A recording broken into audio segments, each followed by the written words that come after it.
পাক সাল্লাল্লাহু আলাইহি ওয়াসাল্লাম প্রতিদিন গভীর রাতে তিনি কবর জিয়ারতের মধ্যে চলে যেতেন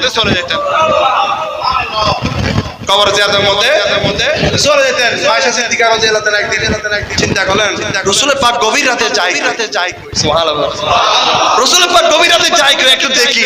তখন আমার রাসূল দেখতেছে জান্নাতুল বকি শরীফের মধ্যে গিয়ে দুই চোখের পানি ছেড়ে দিয়ে কবর জিয়ারত করে এবং দোয়া করতেছে, দুই হাত তুলে দোয়া করতেছে সুবহানাল্লাহ।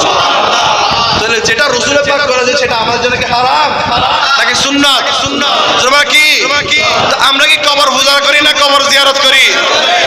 আর আমরা আল্লাহর ওলিদের রওজা জিয়ারত করি, আমরা আমাদের মা বাবার কবর জিয়ারত করি। এটা কোনো কবর পূজা নয়, এটা জিয়ারত, বরঞ্চ তারা মুক্তির পূজারি করে। ঠিক কিনা?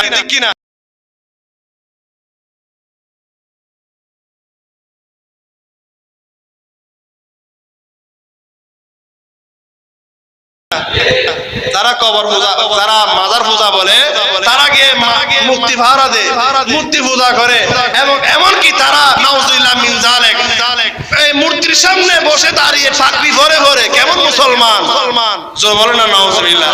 তাদের ঈমানও তালাক, তাদের বউ তালাক, তার আমল আখলাক সব তালাক এবং তারা মুসলমান থেকে তালাক হয়ে গেছে। জোর বলেন না নাউজুবিল্লাহ, আরো জোর বলেন নাউজুবিল্লাহ। আরে কবর জিয়ারত করার জন্য আমার রাসূল বলেছেন, কারণ কবর জিয়ারত করলে, আল্লাহর ওলিদের জিয়ারত করলে মৃত্যুর কথা স্মরণ করে দেন। সুবহানাল্লাহ, পারবো তো ইনশাআল্লাহ।